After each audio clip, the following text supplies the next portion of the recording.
Royce Morales is the founder and teacher of the Perfect Life Awakening program, author, columnist, and expert on mirroring. She empowers clients with her profound process that helps neutralize self-sabotage, shift stuck patterns and negative thinking by locating the origins of limiting subconscious programmed beliefs. Live an authentic existence. Discover your true purpose. Connect with your higher consciousness. Reset your life. Transform from triggered to empowered and attract what you truly desire and deserve by discovering what life is reflecting to you. Because it's all mirrors. Hello, welcome to my show. I am so excited today because we're going to talk about something that's near and dear to my heart, imposter syndrome. I suffered from that syndrome most of my life, well, until I started doing spiritual work, but I didn't even know what it was called in those days. And it's interesting because no matter how much success we attain or how many accolades we get, winning gold medals, whatever it is, buckets full of money, we still often feel like an imposter, a fraud, a phony. So why is that? I'm going to get into that today. And just to let you know, I was a forever artist. I arrived here with a lot of talent. And I knew probably by the age of 7 or 8 that I was going to be a professional artist. I just knew it. And no matter how much praise I received or how many people swooned over my latest creation, or even when I would get an A from all my art teachers and they would call me the best artist in the school and all of that, I never lost the feeling that I was completely faking it. And I always felt like I was just a good imitation of previous artists who were much better, more creative, more innovative, more talented than I was. And part of me knew that wasn't true, but I could never convince myself of that. And then after college, I made up reasons to not pursue a career in art. I would, turn my nose up and say, oh, I'm not going to do that. I'm not going to prostitute my art, and I'm not going to sell out and be a commercial artist. I was far too above that. And yeah, that was all BS, because what was really going on was I was terrified that I wasn't good enough. And based on the topic today, I felt like an imposter. So my guest today is a great example of someone who believed she was an imposter. She's an artist, a professional artist. And it just seems like artists, creative types, are more prone to it. And we'll talk about why that is when I bring her on today. But before I bring her on, I want to explain what imposter syndrome really is and what it's mirroring, because that is the theme, as you all know, of my show. It's not some rare disease that only a few people have. And I hate to say it, but I believe that imposter syndrome is something that we all suffer with to some degree. We're kind of like faking it through life. So it's not some rare, unusual thing that only a few have. And it appears to be the complete opposite of narcissism, but I think it's the flip side of the same issue, which I'll get into. So let's pull up my slides, and I'm going to start explaining what imposter syndrome is. But I always like to remind everybody first, before I get into the information, what is mirroring? That is the theme of my show. And I want to explain mirroring so you'll understand where I'm going with all of this. So what is mirroring? There's an unalterable universal law of energy that states nothing can ever be suppressed. So we have our seesaw example. Push down one side of a seesaw, the other side always comes up. So if I'm pushing something down, whether I'm pushing my emotions down or my belief that I'm an imposter down, it's going to come up in some way in your life. So others reflect what we're suppressing or in denial of about ourselves.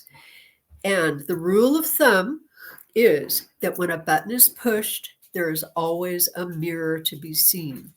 So if something bothers you, if somebody says something and it pushes your button, or something's going on, even in the world, and you find yourself getting angry about it or upset or triggered, there's something to see about yourself.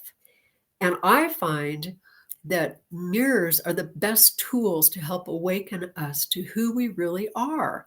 So if we see something mirrored in our face about what we're denying, we can wake up and go, oh, wow, I'm that way. Well, gosh, I need to do something about that, or I need to look at that. So that's what mirroring is. Let's talk about the next slide. So what is imposter syndrome? This is a false belief, and I emphasize the word false, and I emphasize the word inner belief that convinces you to doubt your skills, your intellect, your accomplishments, and therefore you believe you're not worthy of praise, recognition, or success, or money, or whatever it is. It manifests in a constant state of inner criticism, and it seems to get triggered even more when we're stressed. So you have that deadline and you've got to get this thing out there, and oh my God, I can't do it because I'm a fraud. Now, I think what is most important about imposter syndrome is that you live with fear of being exposed as a fraud. It's like walking around like this all the time going, oh, they're going to find out, they're going to find out that my success was unearned, and others are going to expose me, and they're going to bust me, and they're going to fire me, or they're going to, So that's the biggest fear that imposter syndrome generates in us. So let's go to the next slide. So what happens from imposter syndrome? These are some various ways that it shows up, various acts that we take on to kind of cover it up, so to speak. So the first thing that we do is we become the perfectionist. If I do it perfectly, if I don't do it perfectly, I've failed. I have overwhelming self-doubt. So I have to cover it all up by doing everything perfectly. The second way that it shows up is becoming the superhero. I cover up feeling like a fraud by working extra hard and doing these amazing things and saving people and all that stuff. The third manifestation is the natural. Things are so easy for me, so I must be a fraud. That's how it was for me when I was an artist. It was never a challenge. I would just come up with these things and they were great. So I must be a fraud. It's too easy. The fourth one, the soloist. I need to do everything myself. If I ask for help, it means I'm incompetent. And part of that also, just a little bit in there, is if I'm doing it myself, nobody's going to find out that I'm faking it. Now, the fifth one is become the expert. I judge myself by how much I know, and it's and I'm never enough. So that's how it manifests, among other things, but those are the main ones. And let's go to the next slide. Here are some symptoms. Check the boxes to see what symptoms you might have. Feeling driven, obsessive, or procrastinating. It's kind of, again, the duality of this. Feeling incapable, never feeling successful, never feeling the love or recognition that's given. I think I've said that one already. Feeling that if you do receive success, oh, it was an accident. If they had really looked closely at that thing that I wrote, they would have seen all the errors. So it was an accident. Fear of failing, yet equal fear of being exposed as a fake. Now, this one is really important. Gigi, hey, Gigi, quiet. That's my dog. She does not suffer from imposter syndrome. Number 5, can't enjoy or experience love, success, etc. So you might be drowning in amazing success, but you can't allow yourself to really experience it and enjoy it and have fun with it. If you do receive all of that, success, love, etc., part of you probably subconsciously tries to destroy it. So whatever that means to you watching this, but take a look, because a lot of times we subconsciously destroy, self-sabotage ourselves, especially if we're suffering from imposter syndrome. I shouldn't use the word suffering. Number 7, we live in fear that love, success, etc. will go away. So we try to protect it in some way, but we don't feel deserving of it. So it's, again, a duality. Number 8, we must give to others. We must be attuned to their needs from a fear-based place. So, oh, that person really needs me to do this painting this way. And so we do it this way, even though it doesn't feel right to us, but we've got to please them.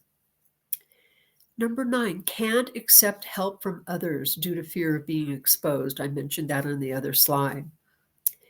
A lot of times an imposter syndrome person takes on an act of being the charmer.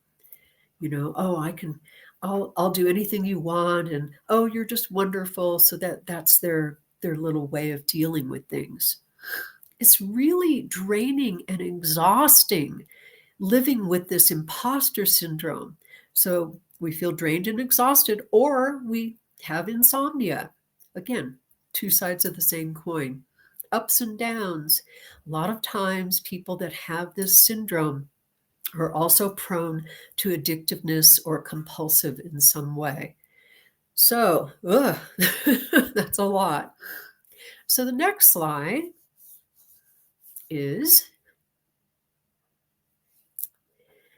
the primary source. This is where it gets really important to understand where it comes from. And this is what I teach in my courses, my Perfect Life Awakening courses. And I think I actually talked about this a couple of episodes ago. The bottom line source for everything might look like fear of love, fear of losing love. So I'm going to make this beautiful thing because I'm so afraid that you're not going to love me. Your love is going to go away.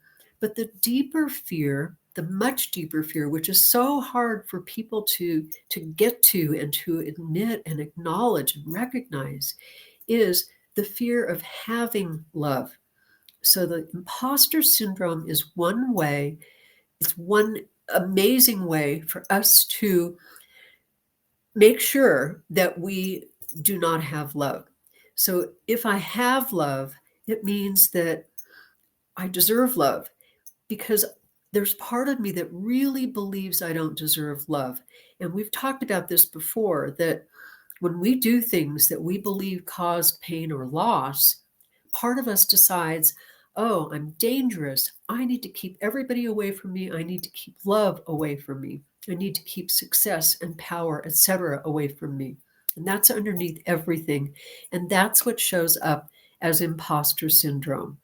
So if I were to really accept the fact that I'm this talented person and I'm smart and I'm capable, it would mean that I deserve love. And I can't allow myself that. So I push it away subconsciously. So that's the core. That's the issue. So let's see what the next slide says. So why we believe we don't deserve. I think I've already said that already, but let me go over it again, because it's so core and it's so crucial. So times that we bought into fear. So here we are in these bodies, and we need to make sure that they survive. That's our big message upon arrival, survival. So for me to survive, I need to make sure that nothing gets in the way of that. So I buy into my fear and I do something that caused pain or loss to make sure I survive. And at that point, and it can be from past lives, it can be from the birth experience, it can go all the way back. At that point, I decide that I do not deserve love, power, success, etc. And from then on, when love, power, success, etc. shows up, we subconsciously try to sabotage it. I don't deserve that. I'm not safe. I'm dangerous. So we're terrified to receive, since that would mean that we're deserving, and that would mean that we're wrong about who we decided we are from those actions that we did that brought pain and loss. So, not allowing ourselves to receive love, success, etc., believing we're an imposter, allows us to be right that we don't deserve. And this pattern continues until we awaken and see what we're doing. And it gets so obvious, you guys. It's like, oh, I can't even believe I didn't see that about myself. Like I was sharing about my decision to not become a professional artist. When I look back on that, that's all it was. I didn't deserve to be a successful artist. I didn't deserve to manifest what I believe I was here to do. And ultimately, of course, I found out that wasn't what I was here to do, which is pretty funny, but that's a whole other story. So it gets really obvious with awareness. So let's see what the next slide says. As I said in the beginning, to some degree, we are all imposters. As long as we're still functioning from fear, believing that we're just these bodies and don't feel deserving of our true power, we believe we're imposters. And all of us humans are here just trying to figure it all out all the time. So, yeah, we're imposters to some degree. So, let's see the next slide. I don't know if there is a next slide. I don't remember.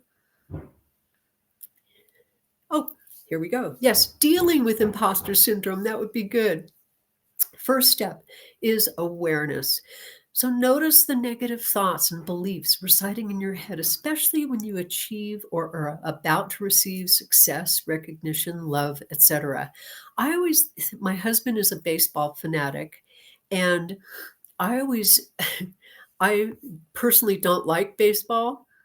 So, but he's always talking about it. And I've noticed through the years that a lot of times when a player gets bought or brought into a team and they get these, $6 million paychecks. Shortly after that happens, suddenly they're on the disabled list or something happens or they're drug tested and find that they're positive, that kind of thing. So that's, as far as I'm concerned, that's a real indication of imposter syndrome. Suddenly I'm getting $6 million. I don't deserve it. I have to destroy it. So awareness of that. Where is it that you're destroying something that you just received? The next step is notice fears that come up when achieving success. So I just got that $6 million. I don't deserve it. What if they find out that I'm a fake, etc. And notice the various ways that you sabotage your success. They should be obvious when you start to see them. And then just to do a little plug for my Perfect Life Awakening courses, do inner work to resolve where you decided that you don't deserve success, etc. And that's where we get down to the nitty gritty, as they say, and discover the origins of where I did something and I'm still beating myself up about it and saying that I don't deserve. So that's the step by step. Now let us bring on my guest. I want to introduce you to Carol MacConnell. There she is. Welcome, Carol. Thank you so much. I Oh, learned. gosh. Sorry. Go ahead. I was just going to say, I learned so much from your slides.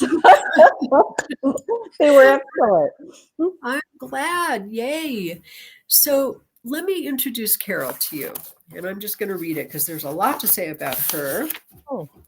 Carol MacConnell has been a full-time professional artist running her own business for over 20 years. That in itself is admirable. Her artwork has morphed through many incarnations, from realism to abstract, and you can see behind her, there's one of her beautiful paintings. And her contemporary work is huge. It's large scale, and it's used by interior designers, art consultants, and corporate clients. She paints 6 days a week, never gives herself a break, and she shares studio space with 200 other artists who probably all suffer from imposter syndrome. And even though she has sold some of her work for 5 figures, she still feels like sometimes, I don't know if all the time, but she still sometimes feels like an imposter.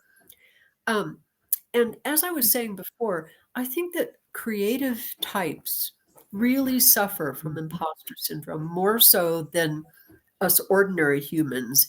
And so what I'd like for you to tell us, Carol, first of all, tell us your story. How did you get started in this amazing career that you're in? Well, I have a degree in art. It was in graphic art, and I worked many years as a graphic artist and advertising manager for large corporations. And about 25 years ago, I left all that and started being a full-time artist.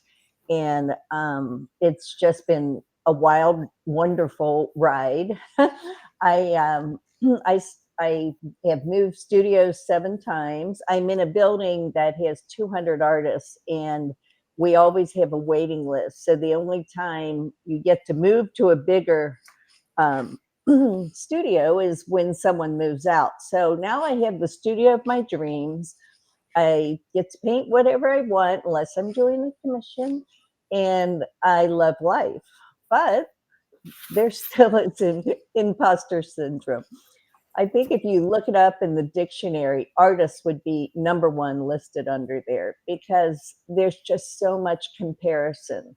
Social Mm, media does me no favors. As soon as I do something I think that's wonderful, I get on social media and I'm like, that wasn't that great. It's just constant. And even though I can have artists, we're open once a month to the public, and I can have people come in and tell me they love my art. If I don't sell something then that night, then I feel like an imposter. If I'm in a show and I look at other people's work, I feel like an imposter because the comparison just never stops.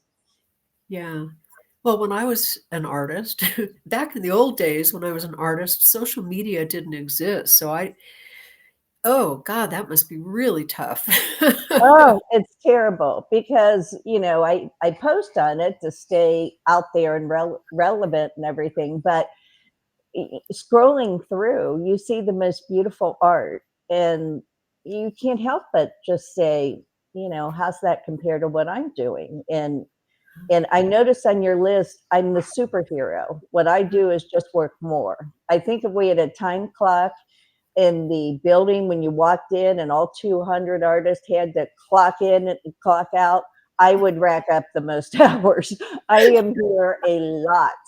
And I love being here. I love being here. But at the same time, I'm trying to get to the level, I'm trying to climb up to the level where I feel like I'm a successful artist, and I am a successful artist.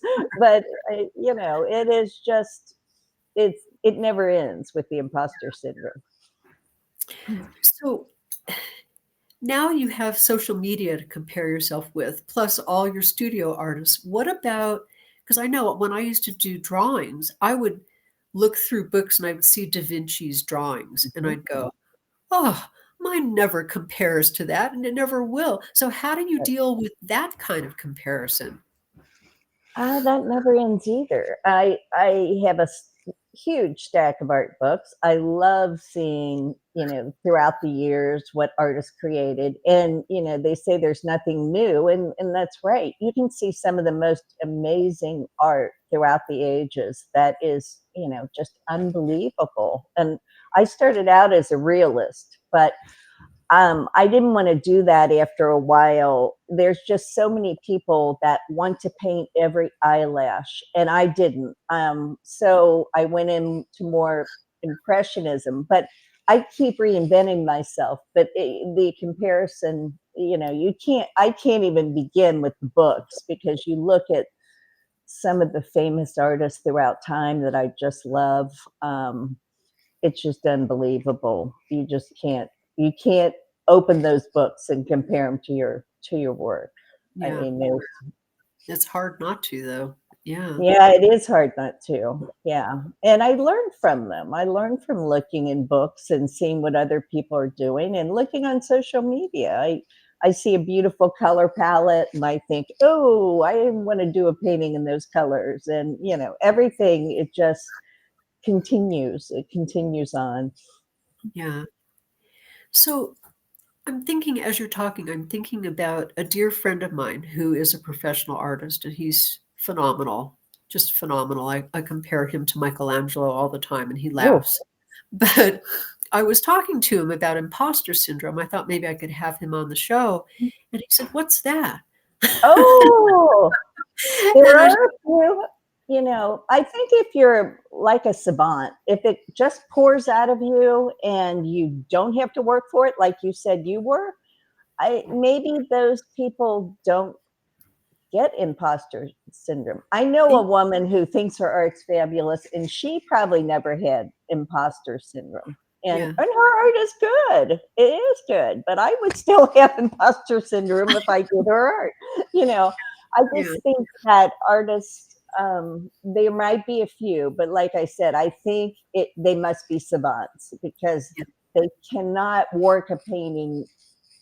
It must just flow onto the canvas and be an amazing thing. yeah, I have evolved, and sometimes I take canvases off the wall because I've looked at them long enough and I decide they're not good and paint over them. And that could have been a great painting that I painted over. So, I wish I had that. I don't have um, the savant where I can just sit down and draw a 57 Chevy from my brain. That's not the kind of art I can do, or render the human form like Rembrandt. And it's impossible for me. So those artists maybe that can do that, maybe they don't have imposter syndrome. You got to get another one on and ask them. yeah. I'm sure the interview would last about 5 minutes because he'd say, "No, I don't know what that means." So we're done. Wow. Yeah, yeah. Wow. So I'm talking to Carol MacConnell. We're going to take a bit of a break. And when we get back, I'm going to talk a little bit more about how you really discovered that you have imposter syndrome and what to do about it. So we'll be right back. Om Times TV.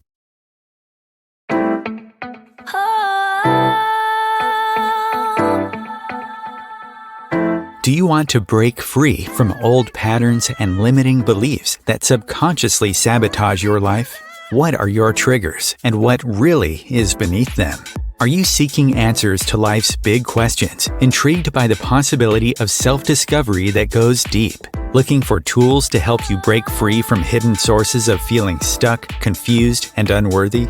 Perfect Life Awakening takes you on an epic inner adventure that shifts your perception of yourself, others, and life permanently. Identify and overcome the origins of subconscious triggers and limiting beliefs holding you back.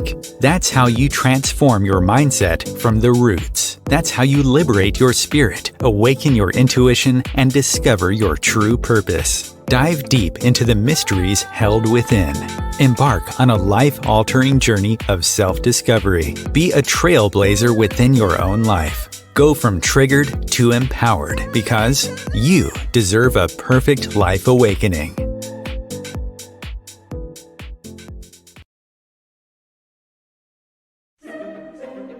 Imagine becoming a super influencer. Reinvent yourself, invest in your brand, and then manifest your success with a robust spheric approach. Om Times Media and Broadcasting offers a unique and multifaceted way to become the spiritual and conscious influencer you deserve to be by putting your message across our powerful platform with its proven record of integrity and excellence. Through our produced shows, Om Times offers the opportunity to become a social media TV personality, a radio show host, an Om Times magazine columnist, and a syndicated podcaster, all in one shot. By live streaming your show on Om Times TV and broadcasting it across the extensive Om Times radio and TV networks, you become more than a host. You become an ambassador and a force for positive change. Om Times. Open yourself to the possibilities. If I could be you, and you could be me for just 1 hour. If we could find a way to get inside each other's mind. Walk a mile in my shoes. Walk a mile in my shoes. Well, before you abuse, criticize, and accuse, walk a mile in my shoes. Welcome back. And today I'm talking with Carol MacConnell. She's a professional artist and somebody that has personally experienced imposter syndrome and which I was we all experience to some degree, but especially creatives. So how did you kind of realize that you had that going on, that imposter syndrome was affecting you? How did that show up? It's kind of that monkey brain, that chatter that's in your head. I'm not good enough. Look at that piece. Your piece isn't as good. Blah, blah, blah. What do you think you're charging for that? That's too much. It's monkey brain. It's like, stop with all that chatter in my head. But that's how it shows up. And I am way high energy. My brain never stops. And because of that, I can get into that syndrome where my brain is just chattering away. And, it takes, I have to really stop it and say, my piece is good. That piece of art is good that's in that show that's being compared to everybody else's. And the fact that they're sold and mine didn't doesn't mean mine's bad. And, if mine sells, well, then I'm good. I'm a good artist. So, it's just really, it's that chatter. Ooh. Yeah. And so the way you deal with it is just kind of, no, that's not true. Is there anything else that you do with it? That's what I do. I talk myself down from the ledge. It's like, my art is good. I know I'm a good artist. It's just that there's times in comparison to other people, I think my art is no good. And when somebody comes up and says, your piece is my favorite in the show, well, that'll knock it out of my head for a little bit. Yeah. It's hard because art is so personal. It's you putting yourself on a canvas and having somebody else come up and judge it. And now that I'm a large scale contemporary artist, not everybody likes or understands abstract art, and I put myself right in the middle of that. So. Yeah. I do a lot of educating on abstract art and how to look at it and how to see it. And, I used to do a lot of figurative, and there's a ton of artists out there. There's a ton of buyers out there, people out there that think, why would I own a painting of somebody that I'm not related to? And I'm like, walk into any museum and what you're going to see is Whistler's mother. You're going to see paintings of muses that the artist loved and painted over and over again. The artist's sister, all of that. And don't you wish you owned Whistler's mother? Like, you're not related to her, but it's worth a fortune. So a lot of art is subjective, and people want to tell you their opinion on it, and that's hard too. We used to own was a gift shop / gallery in Redondo Beach, California. We owned it for 21 years, and we had walls and walls and walls of local art and beautiful thing. I was very particular about what I would carry. And at one point, I brought in an artist that was completely abstract. Her work was gorgeous. I can't even tell you how many times people would look at it and go, I could do that. Right. My 5-year-old can do that. Exactly. Oh, yeah. And you talk to there's a ton of realists out there that would say, I have no idea how to do abstracts. Abstracts are much tougher because the decisions aren't made for you already. When you're copying a photo, there's all your decisions. You've got to put the line here because it's here in the photo, and so you copy what you see. But when it's got to come out of you, and it's got to have balance, and it's got to have value, and it's got to have composition and all that. Actually, it's much tougher. I thought being an abstract artist would be easy too. It's much more difficult than when I painted realistic things. It's because you have to come up with something on the canvas that is pleasing, that checks all the boxes, and that's not easy. It's really not. So it's an education, and contemporary, I've limited my market down to contemporary homes basically, because you're not going to see a lot of abstracts in traditional homes. It would be, I do love putting abstracts in traditional frames, like real ornate frames. Stick an abstract in there, it's just beautiful. Yeah. But you're not going to see, my market is very small, but that's the market I want to be in. So I deal with that. And you know what I would say to people when they would say that to me? Oh, I could do that. My kind of snarky response was, but you didn't. Yeah, you didn't, and I doubt that you really could. I mean, people, you see bad abstracts. You see where everybody wants to be Jackson Pollock and they just splatter paint, or the colors are so garish and bright that it's not working. That's people trying to be abstract artists.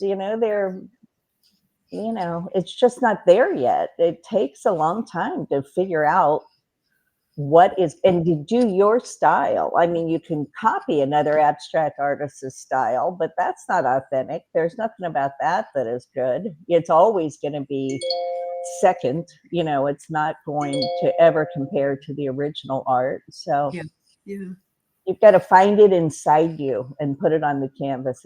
It's really much harder. I've done them both. Yes. So how do you say that you deal with interior designers and stuff for homes? How do you see? This was the snobbishness that I expressed when I decided to not go commercial. I said to people, I don't want to paint paintings to match somebody's couch. I do. No, I get that. And you've got to know if you're that kind of artist. You don't want to do commissions for interior designers because you'll go crazy. Because I have painted my wall in the studio the color of their wall so they can see it exactly on there. It's their painting. It's not my painting. So I will, it needs more purple. That red's the wrong shade. You've got to be able to hear all that and know that you've got to respond to it. It's just, you can't say, well, I think it's right the way it is. Well, you're being paid to do a commission. It's one of the reasons I don't do portraits, because nobody knows what they look like. Everybody thinks they look 20 years younger than they do. And I've done some portraits and it's just terrible. But with interior designers, you've got to know what kind of artist you are. You've got to be able to do what they want. I mean, you're going to end up with a painting in a beautiful room that you did. And I'm not saying sacrifice all of your artistic morals, but if they want an abstract painting and I have too much red in it, I'll turn the red down. That's not a problem. So you really have to know yourself. Yeah, I was just going to say, being an artist, or in most professions, but I would say specifically in the creative arts field, you're exposing yourself to the world. So how does that fit with being an imposter? How do you deal with that? You fake it till you make it. That's where that comes in. They've picked you because they've seen some piece of your art that resonated with them, and they want something like that for the design that they're doing for this room. And they're giving you not the authority, what they're making you an expert in this. You are the expert. You're bringing the painting to them. That's going to be the jewelry in the room. It's going to be the beautiful wow factor. So, I just think that when interior, and I've done some crazy commissions. Oh, especially during COVID. I did one where it was going to be a wedding gift from the mother to the daughter, and the couple had honeymooned in like Rio de Janeiro, and they wanted a painting of them salsa dancing. They didn't salsa dance. They had a picture of them. They looked like stiff robots, and they wanted her in a red dress with fringe. They didn't have that red dress with fringe. They wanted other dancers in the background. They wanted a town of Rio de Janeiro, a street scene, and behind that was a mountain. That was 10 different photographs that I put together in one painting. I can't say I loved doing that. It was quite the challenge. But the thing you got to remember, especially when you're putting figurative people into paintings, they love those people. And if you get the essence of that person in that painting, they're going to love it. They're not going to care that it's, not a Rembrandt. They're not going to, because they love that person. They love that scene. And they loved it. Would I put that in my gallery? No, it's not work I would put in my gallery, but it's a commission that I wanted to take on the challenge, especially during COVID. And, that's that. There's a lot more fun commissions than ones like that. But, COVID put us in a different world, and I was responding to it. So. So in terms of imposter syndrome, just to give you an example of what I went through when I first started teaching, and I've been teaching for over 4 decades, and people would arrive in my classes. I was teaching out of my living room until I moved into my healing space, and they would all want to pay, which shocked me, because why would anybody pay for what I know?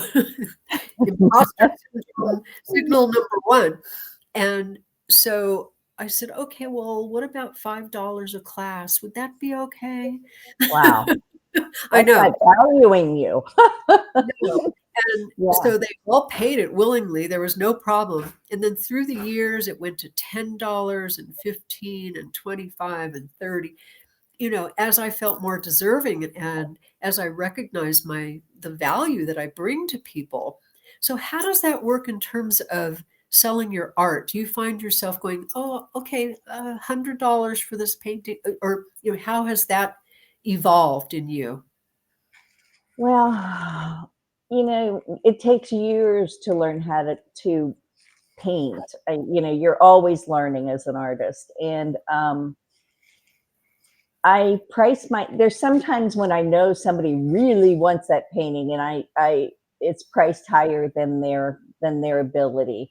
And I do feel that, but I also know that I've spent years and years and years learning my craft. It's not something, one of the questions I always get is, how long did it take you to paint that? Well, that really has nothing to do with it, because if magic happens, it falls on the canvas in 1 or 2 days.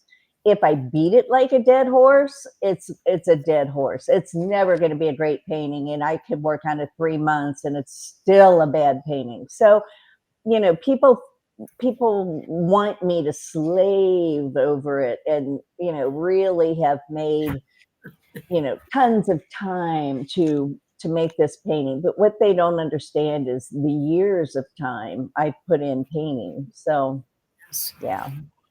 There's I heard this Chinese proverb kind of thing, and I'm not the greatest storyteller, but there's a Chinese artist standing outside a shack, and he's doing artwork, and somebody comes up and they say, I want a chicken. And he says, come back in a week. So a week goes by, the couple comes back, and the artist, and they say, we're here to pick up our chicken painting. And he goes and hands it to him and charges him $500. And they say, well, how can you charge us $500 when you just did it right now? And he opens the door to a shack, and then there are 200 chicken drawings. He's worked all week to perfect the chicken drawing that he can do quickly and hand to them. And that kind of is what it is with the art. I've spent years doing it, and maybe this painting happened quickly. That is a godsend when that happens. That's when you're in the flow and everything is going perfectly and everything you do is right. It's unbelievable. But it's kind of funny because I'm launching my first masterclass, which is an online course, and I'm put a ton of time into it, and it's for artists who want to work with interior designers. And I'm only charging $77 for it because I want to get it out to tons of artists. And I know how many artists out there that they've been sold a million things. I don't want to take a ton of money from them. There's a ton of value in there. I hope they understand that the price doesn't reflect the value. But, and maybe it's me being an imposter saying, I don't want to charge $249, because what if they don't like it? Yeah. But so it is funny. It's that brain. But I did that with my course as well as my paintings. My paintings are priced by the inch for the most part, and they're standard. So if you buy one size, it doesn't matter if I did that 2 years ago or last week. It doesn't matter if it's my favorite painting. It's the same price as the other one that's that size. So yeah, it's interesting, the whole pricing thing. That's a great story about the chicken. As you were talking about it, I was thinking of Banksy, yes. The guy, the banana, taped a banana on the canvas. So how do you, I wonder if he feels like an imposter. And what are your thoughts about that sort of art? Well, actually, he's a great artist. And I think being a great artist allowed him to put a banana on the wall and put duct tape on it. I couldn't do that. I don't have the following. I don't have the, the world presence that he has. But it really was genius. I mean, it was genius. He figured out a way to stump us all, and we're still talking about it. So, yeah, it was a genius move. Yeah, that was my tweet. When I saw that, I thought, excuse me, this guy is amazing. What, pardon the word, but what balls somebody had to do something like that and sell it for, what did he sell it for? Thousands? 2.1 million. I don't know. A big, huge number. It was millions. Yeah. Yeah. And I bet he has imposter syndrome, unless he's like, I think, unless the confidence comes from the bank account. I don't know, but I just imagine he's like, oh my God, I can't believe I put a banana on the wall and they paid $2 million. But I'm sure there's moments where he has imposter syndrome too. It's just an artist thing. Except for your friend. Yeah. Maybe Da Vinci had imposter syndrome too. He probably said, why are people looking at this Mona Lisa? It's just a portrait. Right. Yeah. God. So you mentioned that you're doing a masterclass. Tell us more about that, and how do people find out about that? That sounds really fascinating, especially for artists that are struggling, because they can do something. And I know that the interior design market is big. So yeah. Yeah, there's actually 17 times more interior designers than galleries. There's like 78,000 interior designers and 5,000 galleries in the US. So the market is out there, and it's a great new revenue stream. Here's my book, and it's an online course, and there's QR codes in the book, but on the course, you just get the videos, and all the secrets, all the hacks and everything are in the videos. So it's kind of fun. But I just think that it's an untapped market for a lot of artists, and they need it. This book, isn't it? You got to do the work. You have to build your list. You have to make contacts. There's things you have to do, but I outline them all and tell them how to do it. So I'm very excited about it. And I just launched it today. It's been a ton of work. And I just hope artists out there can sink their teeth into it and really get a lot out of it. So it's more than just how to work with interior designers. It's how to elevate their art business. So it's really, and then with that, for the $77, they get a second course on doing commissions for interior designers absolutely free. So, how can you say no to that? So anyway, I'm very excited to do that. And if they want to find it, I'm on Facebook as Carol MacConnell, and my name's hard to spell. It's Carol MacConnell. Lots of double letters. Find me on Facebook, and it's in my bio links. On Instagram, it's a little easier. I'm Carol Paints _, and it's in my bio there. So they can just click on it and purchase the class. So that's great. Good for you. Thank you for doing that for artists. Yay. Oh, thank you. I'm so excited. So if there was one bit of advice that you would love to give artists suffering from imposter syndrome, what would it be? I'm going to put you on the spot here. Well, I go back to fake it till you make it.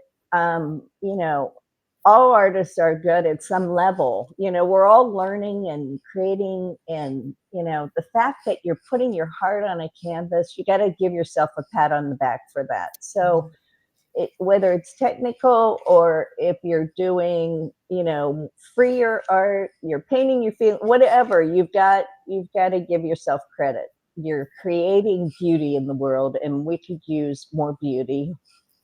That is for sure. Well, thank you for creating beauty. And you also mentioned in your bio that you are a co-author of another book. Do you have that one to share? Ooh, I have the first one, not the second one. They're all, let's see. It's they're all based on creativity. They're on my website. So if you go to my website, the last one I did was on freedom.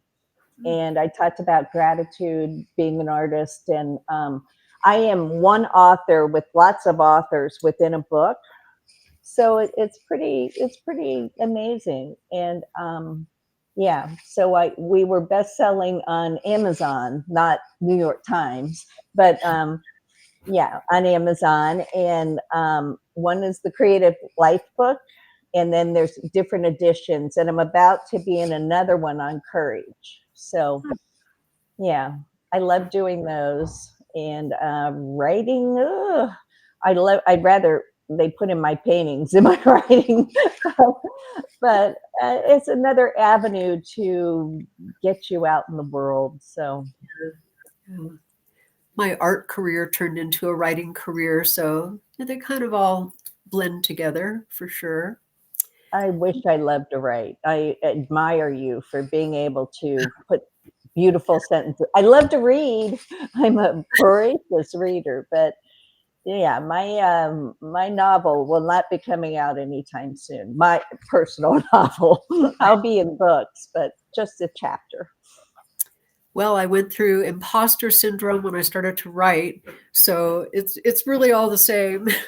I sat there and said, who am I to write? I got good grades in English, but it was the same exact feeling of who am I? Yeah. So thank you so much, Carol, for thank you about imposter syndrome and for doing what you do and bringing beauty to the world, and just keep up the good work. And just to remind everybody to read my Substack. It's called Royce's Ramblings. And I let my creativity out there every week. And I'd love to have you guys subscribe. It's free. And because, imposters can't charge money for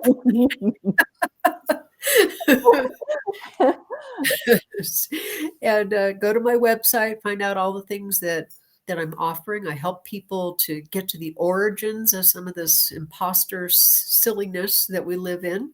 And that is what we deserve. Thank you so much. And I'll see you all next week on my next show. And thank you, Carol. Thank you.